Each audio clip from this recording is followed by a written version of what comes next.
Welcome, everybody, to Event Marketing Redefined. Awesome to have everybody here today. Cool show for you. Like always, we're going to give you the best 60 minutes we got, give you as much tactical, strategic, high-level conversation around events today. So really simple but important topic today, right? It is this concept of going from an event planner to an event marketer to an event leader to like a strategic business leader, right? To this kind of transformation that I think a lot of event people are looking to. The term I keep hearing is like leveling up, right? When we hosted our own event, it was a topic with a lot of the event marketers that came in of wanting to either have a bit of a keynote or have discussions and sessions around leveling up their career where they can and how they can. So today, Carrie Davenport is with us. She is the lead event manager at Altria. So Carrie and I had a really awesome conversation, and I really kind of queued her up for this because I felt like she'd be a perfect fit. Lots of experience in this, loves talking about this. So I'm excited to have you, Carrie. Thank you so much for being here. Thank you for having me. I'm excited. Awesome. So let's roll right into it. One of the first things that I kind of wanted to ask, why don't you just tell people a little bit about yourself? Like just give us real quick, high level view of you and who you are.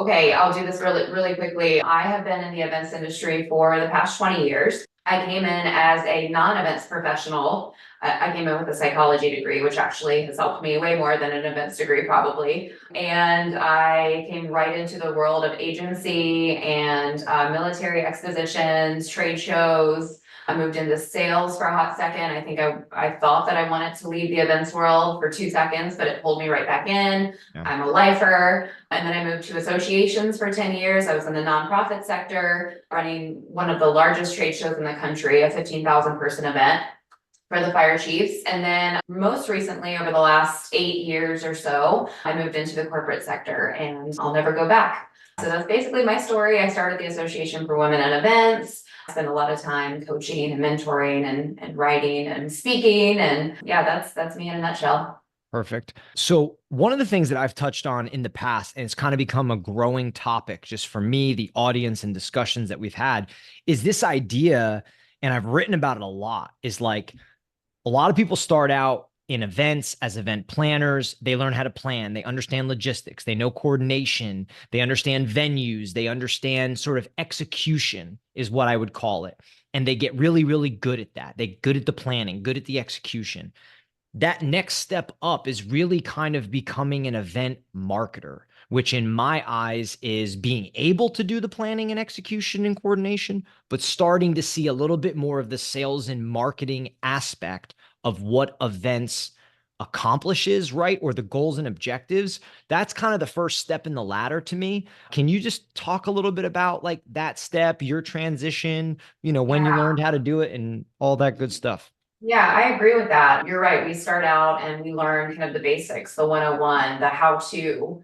And most of us we're doers, we're behind the scenes, we're good at execution, right? We're good at production, we're good at making things happen. And then I think, like you said, the next step in your career is realizing that the ROI or ROX, the return on experience piece, is really, really important. And you start to think, about your attendees' experiences and how to market to the right people. And are you getting the right people to your events? And are the right people speaking at your events? And are you meeting your attendee needs?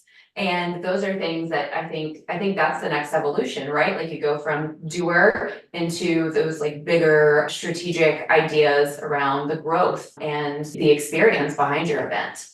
I've kind of like pushed this out there and talked about it or written about it and said that like approach and strategy is greater than, I use the greater than sign, Yeah, more yeah, important than planning and execution, right? And yeah. it's just that it's not that you can do one without the other or vice versa. It's the fact that that is the next sort of iteration of moving up. And it's saying, okay, I'm going to plan, I'm going to execute. It's going to happen no matter what. But the Yeah. strategy and the approach, the way we're going about this, is it smart? Does it make sense?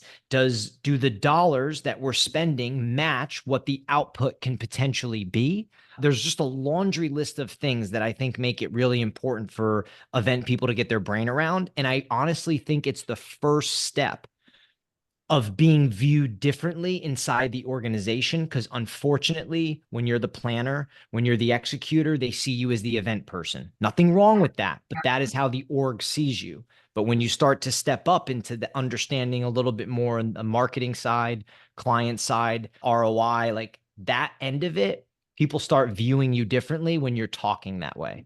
Yeah, and I think actually then it becomes the first thing in your process and how you manage events. It's no longer about logistics first. Like you Yeah. really tackle it attendee first, experience first, audience first, and then you create the logistics around the strategy. So I think at some point in my career that flipped and that clicked for me. And I really started thinking about the attendee experience and the return on investment for not only myself, but for the attendee. How did you handle? Because one of the things I hear all the time is how time consuming and cumbersome the planning and the execution is. Almost like there's not enough time in the day.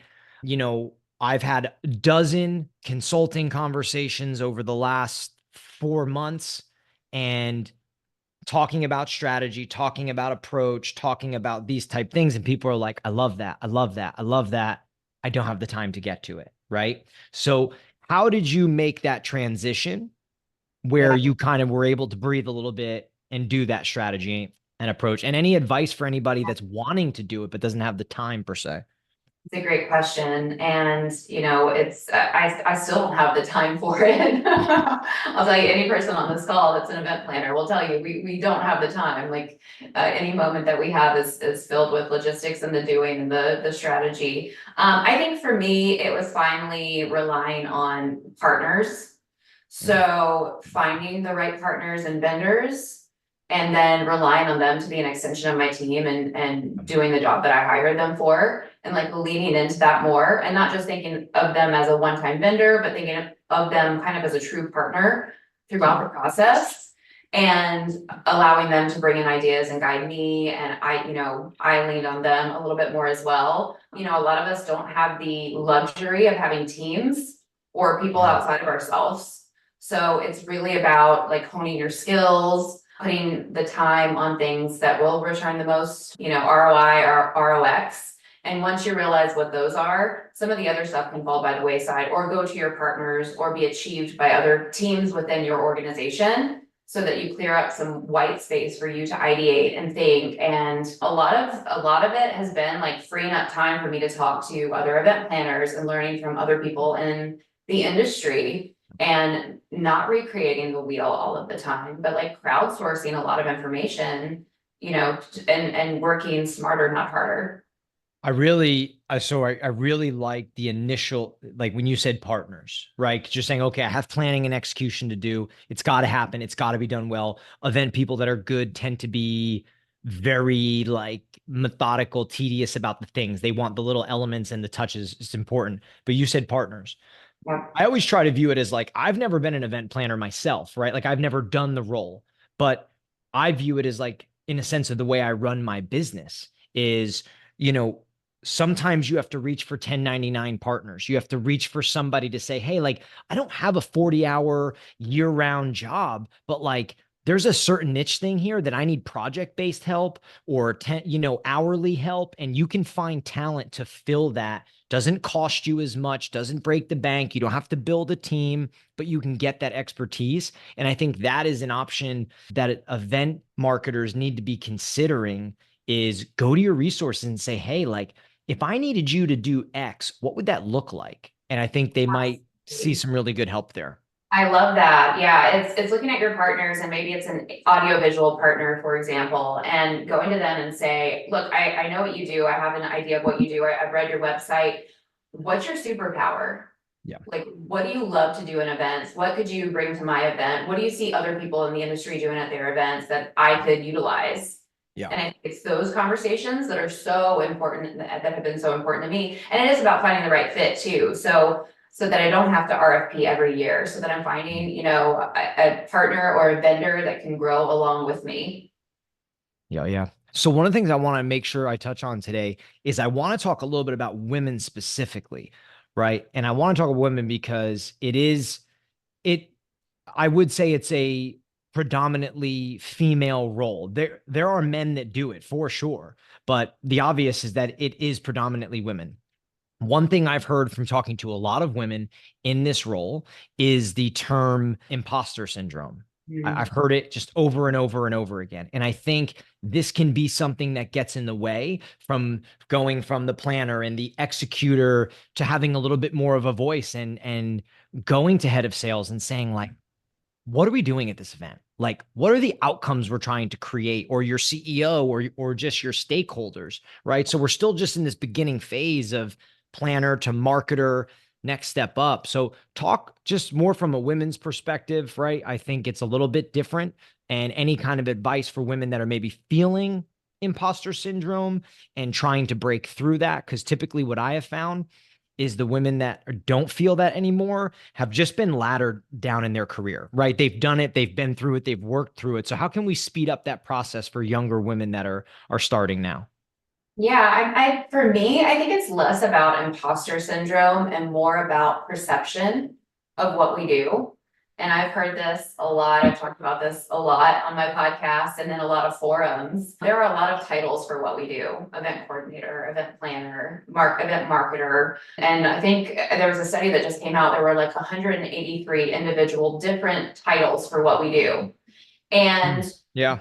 we're so busy doing what we do and executing and putting together flawless experiences that sometimes we downplay the actual event, and sometimes people from the outside downplay the work that goes into it, because what they're seeing is a flash in time. It's a moment in time. It's a beautiful moment in time. But when we're so good at what we do, it looks easy. It looks flawless. Gets taken for granted, and It gets taken for it granted. comes and goes crazy. You're right. That's a great point. Right. I'd love a dollar for every time an executive called me a party planner, or I just shared this the other day, the hostess with the mostest. Oh, jeez. That was a director. That's a hard cringy. That's cringy, man. Wow. Called me to the stage as hostess with the most. And you know what? I am grateful for any and all praise. I run off of praise. That's my love language. But there's a barrier that's happening here where the work that we're doing is incredible. And I've said it a million times before. I'll say it again. We're on the Forbes top 5 most stressful jobs for a reason. Yeah. What we do is we work to achieve perfection. And it's an impossible job. What we do is actually impossible. We're supposed to put together something that is flawless and perfect. And then there's a human element that makes it impossible to perform that perfectly, right? Absolutely. So it's really about changing the perception that other people have. All right, I'll give her a second to come back. So I think on what Carrie was saying, and one note I was just writing here as she started talking is, thinking about that, going from event planner to an event marketer. I think some key areas for someone that's saying, like, okay, I'm good at the execution, I'm good at the planning, the coordination, like I have all that down and I want to take that next step. I want to be an event marketer. I want to have a little bit more of a holistic view. I would encourage people to do maybe a little bit of podcasting, maybe a little bit of reading, maybe a little bit of homework in the sales, in the marketing space, right? In there, gaining Carrie, you're back. Beautiful. Sorry about that. Let me finish this thought and then we'll get back to what you're saying. I would encourage people to, bolster your knowledge in sales, in marketing, and then somewhere in the area of like business metrics, right? Because I think those are things that event planners typically don't have experience with. And then they get put into this world where you're collaborating with sales, you're collaborating with marketing, and those two pieces go really hand in hand with what happens at events, because events are a sales and a marketing channel. Like, period, end of story. And if you're not treating them that way, then you're missing the point. So that is somewhere where I would encourage anybody, the more you educate yourselves in those areas, I think the more dangerous you will be as you step up and ladder in your career. As you were talking, I kind of had a couple notes and thoughts. I was writing them down, so I just kind of ran with them. But go ahead. I know you were kind of finishing your thought on women and sort of the idea with imposter syndrome. We need to change the perception up. We wear a lot of hats and we also have to manage up. Yes, that's right. We have to speak the right language to the C-suite. We have to talk to the right people and change their perceptions so that they see us, so that we're able to move up. Otherwise, sometimes we get in our own way. What do you think about question asking? And what I mean by that is I find sometimes that people that are nervous about the way that they will be perceived don't like ask questions because they don't want to look dumb, because they don't want to think people don't know what they're doing. But what I believe is that when you ask really good questions, people view you differently. They sit up a little taller around you. They're kind of like, oh shit, like, okay, that was a great question. When you start asking about like, you know, specifics when it comes down to like gaining results, what it is we're doing at this show, when you're going to stakeholders and asking good questions like that. So that to me, I just wanted to get your thoughts on that because I'm a big believer in that person in that event marketer seat should be asking those questions and challenging people around them for really good answers. 100%. And you're reading my mind because I was thinking about, what I would tell my younger self.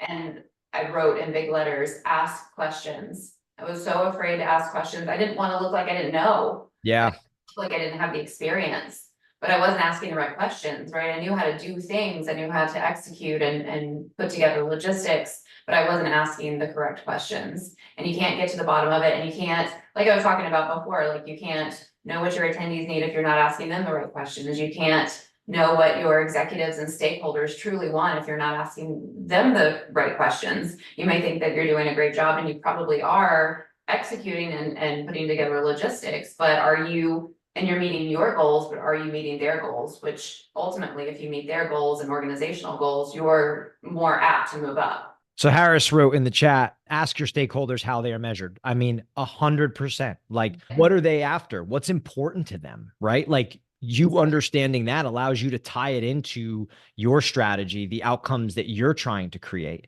Carrie, you work a lot with executives. You're around executives a lot, right? A lot of your planning, a lot of your execution, a lot of your strategy is built around them. Talk a little bit from like what you see from their seat, their view of events, what they're seeking from them. Like, give us a little insight into that.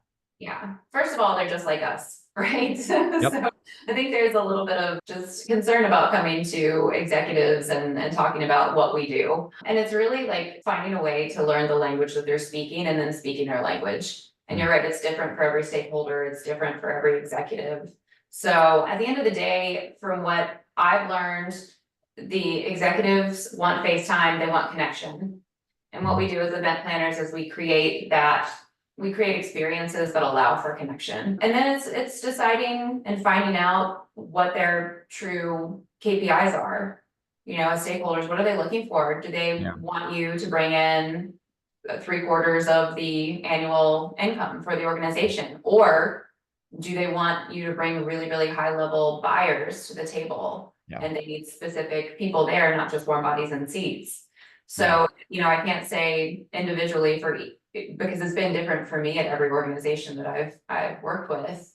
But they're just like us, and make time to reach out to them and introduce yourself and talk a little bit about what you do and kind of bring in that high level language around ROI and ROX and how you can, you can be a key part of the organization and success of the organization that you're in. I think trying to find it's a term that's used a lot, but I don't think it can be used enough is like then people have to try to find the alignment. Like they have to find the alignment from the executives, from their stakeholders, from people that matter. It's like it's that I honestly think as the event person, as you grow your career, you need to be the one to go get all the pieces to say, oh, this is what alignment looks like. And then double check it and make sure everybody say, hey, like I heard this from head of sales. I heard this from the CEO. This is with CMO. Like, are we on the same page? Is everybody on the same page here? Because I don't want to start executing. I don't want to start strategizing until I know this. And I think that is a real serious way to level up your status inside the organization. When you say, hey, I asked you, I've listened to you, I checked with others. Like, I just want to make sure, like, which is most important? Can you rank these for me? Can we put them into one, set objective? I think that's easier said than done, but I think it is very, very important to be able to do. And it's a skill. Yeah, and it's about speaking their language, whatever their language is. And we're good at that. We're adaptable. That's what we do in Yeah. event management. And as soon as we learn their love language, business love language, it's Oh, yeah. easier to have those conversations, whether it's numbers or qualitative or quantitative or experiential. whatever success looks like for them and ways that we can showcase that what we do brings them to that level. It's really important. Carrie, do you have any like critical learning moments? Like I think those are important in one's career, right? Like do you have any things that like really stick out to you as like learning moments or like pivotal times in your career that Yeah. you could walk us through? Honestly, I have learned the best lessons and the most clear in my mind from working with leadership that was difficult to work with, or let's just say it, bad leaders. Yeah. I've learned my leadership style, how to mirror what I want to see, and what mistakes that I've already seen other people make Hmm. are really clear to me. So I try to bring that to the table, and I try to be, from a leadership standpoint, I want to understand what is success for each person that works with Yeah. me, because it's Mhm. not the same for everybody. I So like you talking about dealing with adversity that way. Like I think that's interesting, right? You have bad leadership. Maybe things don't go your way. It's not as easy as you thought, but like I think the idea of what can you learn from that and grow right. is really smart. Yeah, I just actually on my podcast, we just talked about difficult personalities because Mm. every single one of us is going to work with people, a person, I Yeah. hope just a person, but usually many people along the way, whether it's in your department or outside of your department or vendors that you hire or, venues that you work with who are difficult in one way or the other and who don't speak your language, your business language, your personal language. And it's as if you can learn to overcome that early in your career, that's a huge, huge leadership lesson. With you saying that when we hire, we always one of the questions that I really like to ask and that we ask is like, tell me about a time that you had a confrontation, difference of opinion, an issue with somebody that you work with, and then walk us through what happened. Like, give us the story, give us the gossip, give us the whole rundown of it. Like, walk us through because how somebody explains something to you is very indicative of like how they probably handled it. Did they Yeah, take yeah, ownership, accountability? Did they learn from it? Did they just think this person sucks and their right. problem? Like, how did they view it?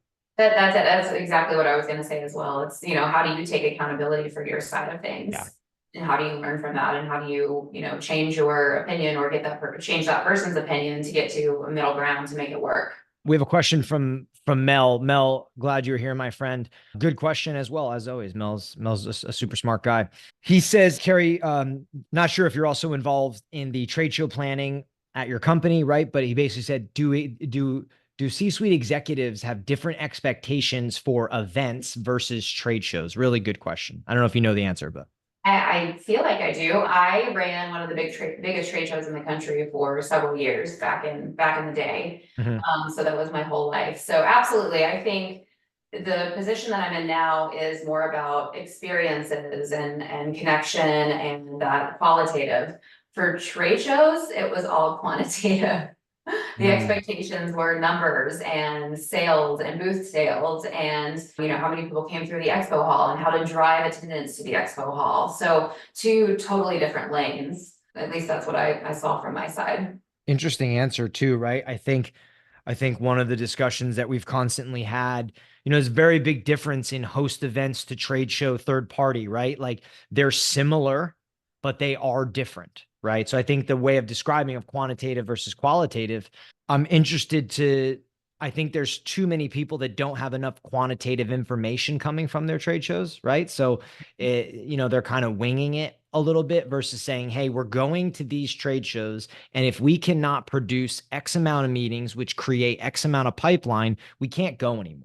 Right. Because I think that's essentially what people are looking to do, but they typically don't have Yeah, it dialed enough, unfortunately. yeah. It's very data driven. So that's where you bring in a data partner and you don't try to add that to your list of things as an event planner. Like find a really good data analytics partner to help you, write that story for your stakeholders. Another question from Farah. Hi, Farah. Any advice on enhancing a marketing planner job description to one that is more closely aligned with lead generation, such as it results in a title change and pay raise? Ooh, that's a Yeah. hard, these titles, they get me every time because I really need to see the job description. Yeah. Like, is this a hybrid sales role? Is this a hybrid biz dev role? Is this something where, you get a heavy base and it's commissionable as well. Are there logistics involved? I want this person, I haven't looked at the chat, I need to go to the chat. I'm gonna drop my information. I want you to follow up with me afterwards because I wanna take this offline and I wanna make sure that I'm getting you the right answer. Farah, I just took like a note here real quick. I was just thinking, so marketing planner, right? And then looking to kind of move vertically, tying that to lead generation, right? I think what I would be doing if I was, and if I'm answering this not correctly, let me know if I'm misreading it. But as a marketing planner in an organization, I would be looking into the lead generation from the events. You need to know your numbers. How many leads are actually being generated, right? How many of those leads turn to pipeline? Are they graded A, B, C, D? What do the grades look like? Understanding the clientele. Like, is it an ICP? Is it kind of just like, it's somebody that would be involved in the process, but they're not a decision maker? I think you understanding all of that, then being able to tie yourself to saying, hey, currently I did the homework. We drive X amount of leads. This is what converts the pipeline. This is what you breaking that down and saying, does this work for us? Because I think it can be better. Here's how it would be better. And then including those things in your job description. I think it's a lot of proactivity to say, you want leads. Leads are important. Here's what we're currently doing. I can do it better by doing A, B, and C. Um, she says, yes, thank you, Matt. The challenge is that we don't possess all the correct tools, software to track lead journey through pipeline. Yeah, I mean, that's a man, that is a challenge. And I would say, depending on how big the organization is, Farah, I would suggest finding a way in the CRM to put a tag on interactions at events. That is a thing that I encourage all to do. Find a way of saying, okay, we had either A, they came to the booth, B, they came to a dinner, C, they came and did your engagement, and tag something, because at least that tag can quantify trends. Sometimes it could be that the deal cycles accelerate. They're already in pipeline, but you notice that people with this tag, their deals are accelerating. Could be customers, their average spend could go up. There's a lot of things you could watch for and find. Yeah, and I think, think really hard about whether this is an in-house role or if this is something you can outsource to an expert or Yeah. an agency or a third party that, can take pieces of this. The last thing I want to do, and this may not relate to you at all, Farah, but is a lot of times I see several positions kind of shoved under one role. They need a full-time person. So they're like, you're going to do a little bit of logistics, you're going to do a little biz dev, you're going to do a little data analytics. When at the end of the day, it may fail and you really should have gone with the third party to begin with and tapped into your expert partners and expert, vendors. Cody's writing in the chat. She's our director of marketing. She's way better at this stuff than I am. And actually, Harris wrote in here first to set up a campaign in your CRM. So both Cody and Harris seemed better at that stuff than I am. What I would also add on this is, now that I'm thinking about it and we're walking through it, which is great. Farah, I would say, what does a good lead look like? You would be surprised how many times I've asked that question and the answer is like, yeah, like not solid. So what does a good lead look like? Because a lot of people go to shows, they talk to anybody and everybody, but who are you really there? Who can have an impact on your pipeline? Who is that ideal candidate? What do they look like? What kind of business are they in? What's the role that they're in? Are they a decision maker, right? What do the sales cycle look on that potential account? And I think the more you know about those things, the more you can filter and dial into how to convert them at shows, how to build relationships with them at shows. And that truly, to me, is what lead generation is all about. Yeah, I think also this is maybe going down a rabbit hole, but developing personas on what your customers and your attendees actually look like.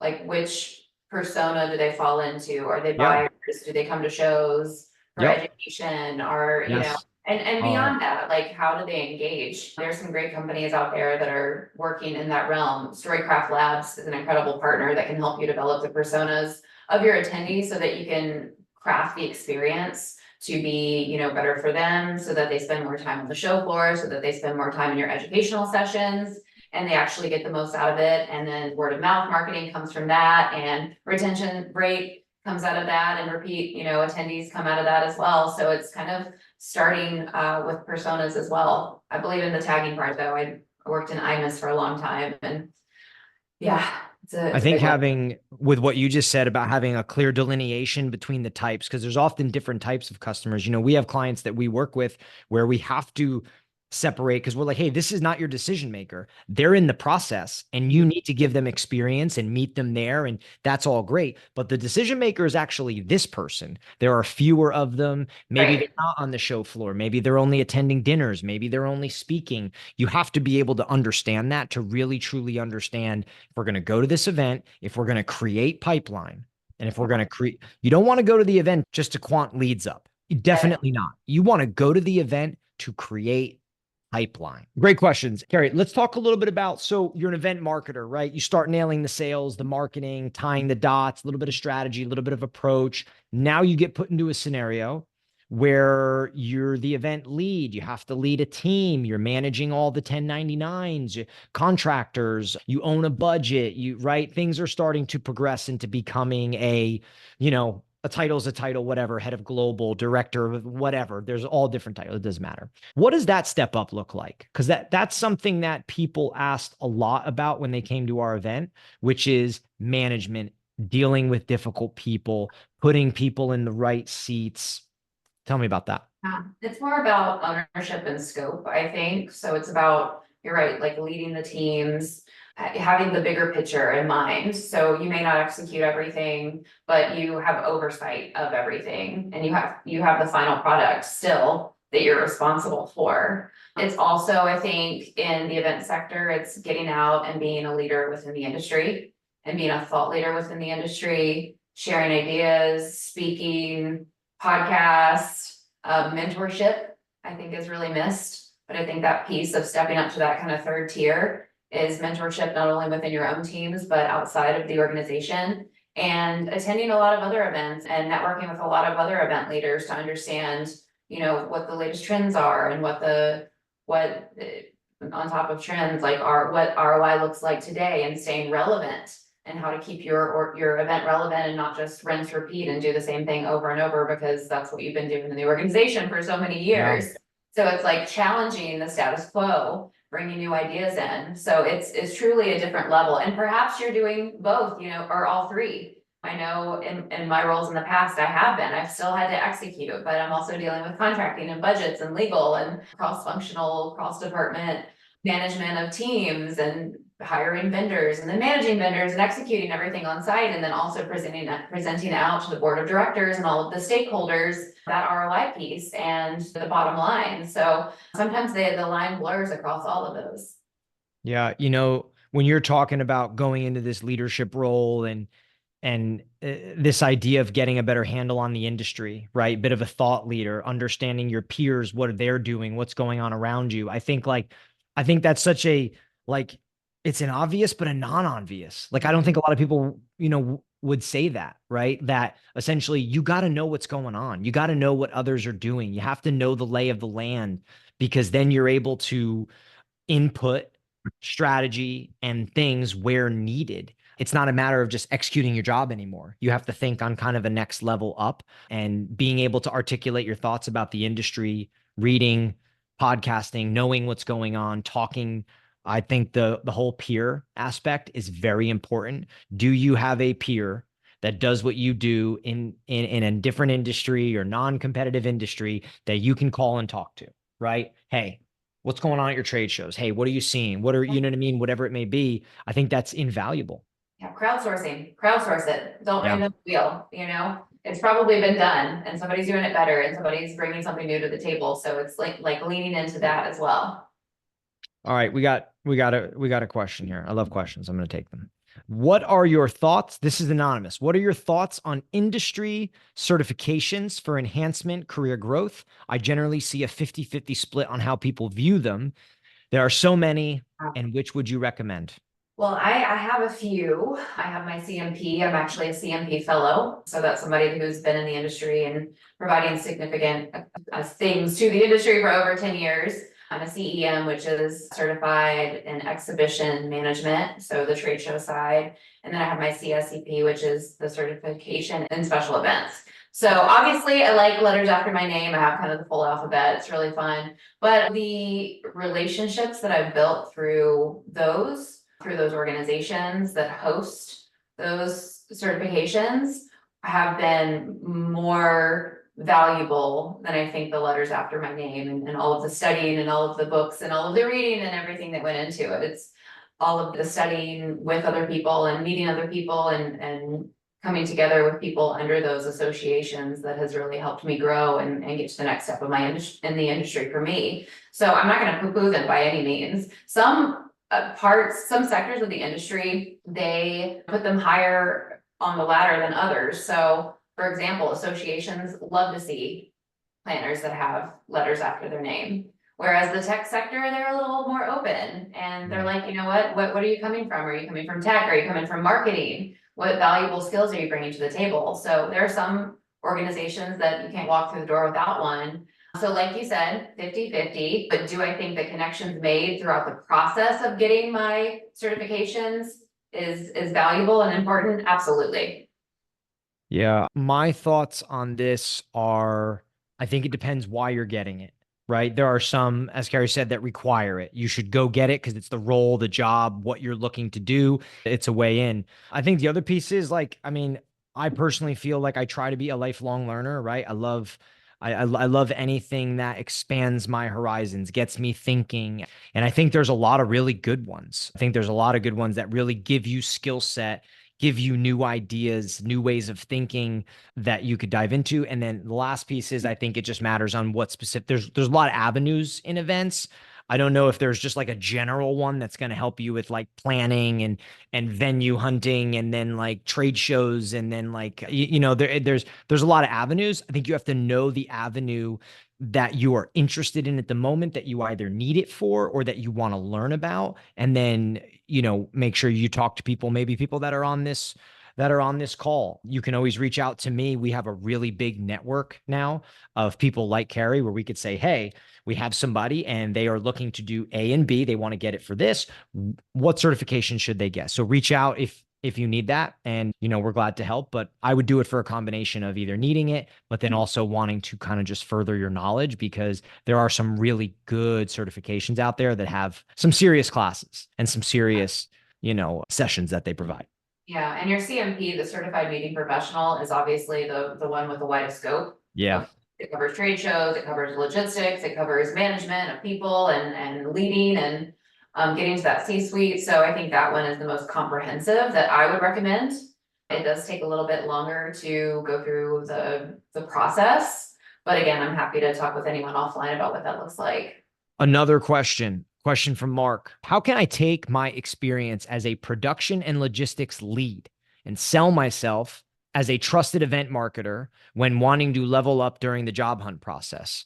I feel like being the most client-facing person on site, I've learned firsthand what the client needs and wants, just a matter of delivering that message in interviews. Thank you. What he wrote, I mean, he was already selling himself, and it sounds like he has the basis for an incredible cover letter. So it's really just leaning into your logistics experience, your leadership experience, because if you're on site with events, you are a leader. Whether you're running tech or you're running catering or you're running a piece of the show, you still own that piece, right? So it's kind of diving into your experience from that end and then bringing out the logistics and the other pieces of it. But yeah, I think you have a really good start with what you said. Mark, I have a few thoughts on this, right? Because I do hiring. I know exactly what you're saying, what you do, your role, and then essentially what what you're trying to convert into. So one is, my take is, when you're going into an interview for a role like this, be authentic. Like, they can read a resume, so they know that maybe this event marketer side, you've not really done the role, right? So I think being authentic is saying, hey, I've not done this role exactly. This is the role that I've done. This is where I'm really, really strong. And then I would relay these skills, this idea of being client facing, being in the thick of it, on the floor at events, knowing what clients want, knowing what that end result for them is and the way it makes the client feel, relay it back to what success looks like for the company that's hiring. So now you just got the cards on the table. You're like, hey, I've not done this role. I'm not gonna lie to you. I don't need to answer hooping questions about it, but this is what I've done. I've done it really well. And then this is how I think it converts into success for the company in this role. And then I would always be humble in the idea of saying, like, I don't know how to do A and B, but I can learn it. And Yeah, and and and I I think you love can't miss that. that way. And I would also add that you can't replace passion. And if you bring that to the table, I'm more apt to hire you. If you have no experience whatsoever, if you're someone who's like, I am committed to this, I'm excited, I'm passionate about this, and I want to make the leap and I want to make it with your organization because of XYZ and under your leadership, then I'm a go, I'm a win. Like you're already bringing that to the table and then I can help you with the rest. Ask really good questions too, and ask questions that pertain to what success in the role looks like. I think Mhm. sometimes when people hire, they're just looking for somebody that maybe they gravitate to by fault, right? So they don't really break everything down as much in terms of the role, what's important, what does success honestly look like, what are metrics that this is going to be held to, like, hey, like what is one like KPI or thing that I'm going to be held to that can indicate my success in this role in 6 months? I mean, that's a great question. And I think honestly, you might find people don't have the answer, but then, you know, they'll get you the answer down the line, which is good, helpful for you. Okay, great questions. Thank you everybody for the questions. Really, really good. Carrie, let's talk about some of like the number side of the business, right? There's a lot of discussion through events now with like ROI, understanding your metrics. I'm a big believer in the fact that as the event person scales up their career, they become more of an event marketer, moving into this event leader, understanding the business's full strategy, how Mhm. they acquire clients, lifetime value, average sale, like these kind of unit economics numbers of like what does a deal cycle look like for us? I think as an event person, you have to start to understand these things to talk the talk. As you said, Yeah. speak their love language. To me, Mhm. that's an executive's love language to a degree. So walk us through some of your experience with that. Any advice you have for people that are maybe intimidated by that, but how they can get into it. Sure, yeah, the C-suite, they love numbers, don't they? They love Yeah. data. Yeah. So they love when we can provide that to them, and then, when you're in the room with them, it makes you look good, being able to provide them with the numbers that they need and the metrics that they need. I think the most important thing is find those rooms and get into them. Because I think a lot of times, and earlier in my career especially, I was not in those rooms and it was not making its way down to me. So I had no idea what their image of success looked like, Yeah. truly. So ask the question, ask to sit in on a board meeting, ask to sit in with the executives when they're talking about things that you don't think maybe pertain to you or your logistics or your event. But find ways to get into the room so that you can hear the language that they're speaking and kind of ape that throughout your work and what you're doing so that you can, again, speak the business love language back to them in the way that they want. I think that's really important. I think you use numbers in business to make ideas make sense That's right. sometimes, That's right? Because right. it's easy to say, like, oh, I think we should do this. But then when you can tie it to something like lifetime value, some form of client acquisition, like, hey, we spent this, but this one client there is worth about $100,000 to us in the first 365 days and 500,000 lifetime value. So really, if you think about it, this spend, we can get 30 meetings easy. We know we can close one. Okay. So, like, when you start using that to back up maybe a strategy you have for booking meetings or being at a conference, trade show, host event, it really ties the bow, in my opinion, when you know those things. Yeah, and there are so many times when, in the past, I've been speaking to executives and I'm like, oh, but the attendees love that. And that was not the right language. They're like, well, what does that mean? Yeah. Does we're spending $200,000 on that equal $2 million worth of business at the end of the Yeah. day, 6 months from now, 9 months from now, whatever the time frame is. So, moving it from qualitative to quantitative is going to help you as you move into leadership roles. Yeah. Carrie, one of the things I've been thinking about a lot is this concept of like, and I think you touched on it like way, way in the beginning, but it's essentially that like when you're at events and you are face to face, you are really giving yourself a chance to build relationships. You know what I mean? That's what you're doing. It's way easier face to face. Like the speed at which a relationship can be built face to face is just faster than it can be built over a Zoom or over the phone or something. So, but one thing I'm learning is like building relationships does create pipeline. So how are you building those relationships and then knowing that it can quantify to pipeline when you follow up properly, when you deliver the right experience, when you spend the time? Like, building a relationship doesn't mean just putting people in a really bougie happy hour. It Right. means, do you have the right person in that happy hour? And does somebody from your team sit with a ICP and say, like, hey, like, what's going on right now? Like, what are you seeking? You have any problems I can help you solve or connections I can make for you? Right. It's this organic, authentic building conversation where you build relationships by being invested into what Yeah. they need and what they're seeking. And I think it's just, people have to understand, they're always like, oh, the events, oh yeah, relationships, blah, blah, right. It gets real cloudy, Yeah. but I think that relationships compute to pipeline, and it's just kind of how it gets there that we have to define. Yeah, we create environments, right? We create environments for business to get done. Yeah. We are the catalyst for those relationships to be built through experiences, through our events, through person to person connection. And it's really hard as a meeting planner at times to quantify that. So Yeah. you have to really think about your survey language. I would start there and think about how, are you saying things like, dislike, or are there numbers associated with events, Mhm. or would you bring business, would you do business with us again? You really have to think about the language you're using, Yeah. because at the end of the day, you can do a survey all day, but if you're not getting true data out of it and measurable data out of your net promoter scores or whatever else, whatever surveys that you're doing, then it's really hard to take up to a higher level and speak that language up when they want you to be speaking in numbers. Oh yeah.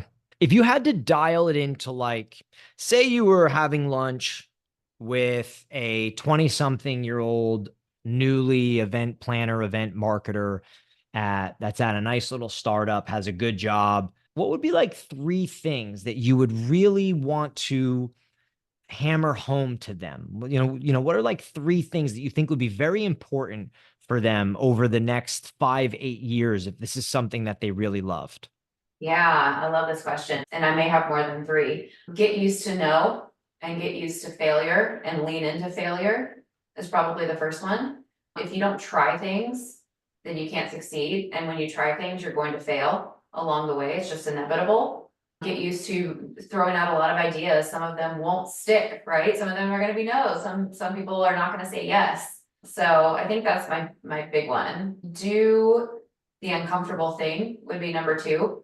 So raise your hand, try to sit in on other departments and other meetings, and it may seem like extra work now, but as you get to know the business, it will only help you grow in your role. Cross-functional training is incredible, especially as you're looking to move up into leadership positions.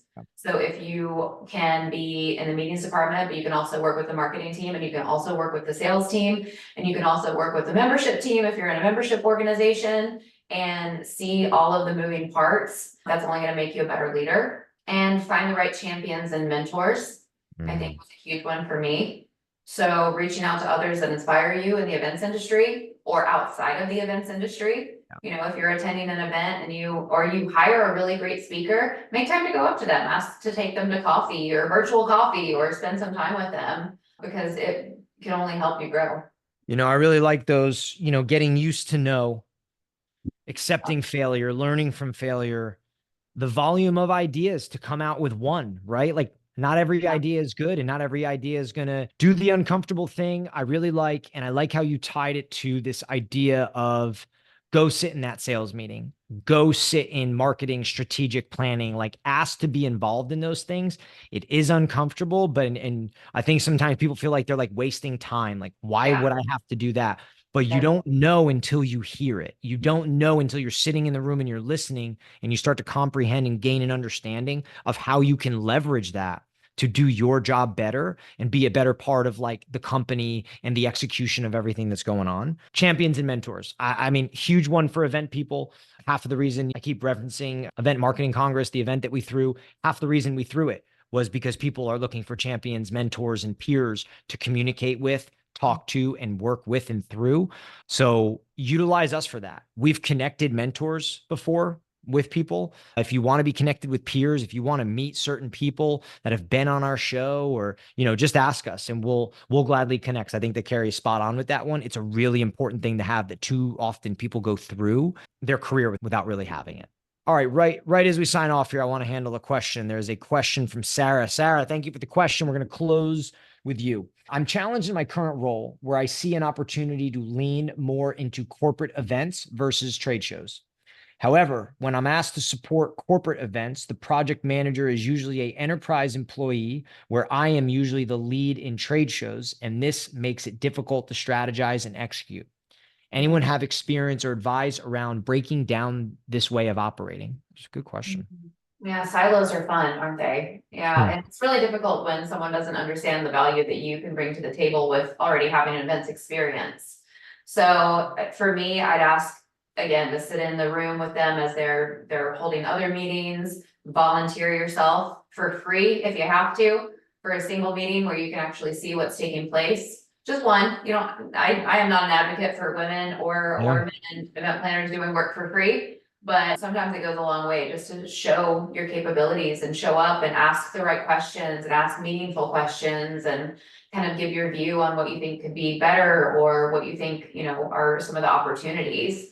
So I think starting there, but silos are really hard to break down. Yeah. And sometimes you have to go in a different route. You have to go through different people. So find, the vendors and maybe start talking with them about what they're seeing in the horizon for the organization and see maybe different ways and different lenses on how you can get through the door there. Sarah, I think that's great advice from Carrie. I would say my initial instinct would be when you're dealing with a difficult person, a difficult scenario, barrier, silo, I think questions are just the way to go. Like, be curious, position them as a bit of an expert, because the more that you understand, then you start, if you can learn basically what they're thinking, what's on their mind, what they've done in the past, the way they think it should be done, then you're then in return be able to say, okay, when I shoot my shot here, I'm going to be really pointed as to what they've said and what they're thinking. And, but again, I know sometimes there are silos. It can be difficult. And I would really lean into just being more curious and kind of asking a lot of questions so you get kind of the full scope of things. Carrie, awesome show. Thank you for being here. Everybody who attended, we had a full audience today. Really good questions. I think Ish will put Carrie's LinkedIn in the chat. Reach out to us, reach out to her. Thank you for everybody being here. Don't know the schedule moving forward, but you can check my LinkedIn. The schedule is always there. We look forward to having everybody back next time for more shows this upcoming fall. Carrie, thank you so much. You were fantastic. Yeah, thank you for having me. I wish we had another hour. We could go hours on hours here. So everybody have a great rest of the week. Carrie, thank you again. And that's another episode of Event Marketing Redefined. We'll catch y'all later. Thank you.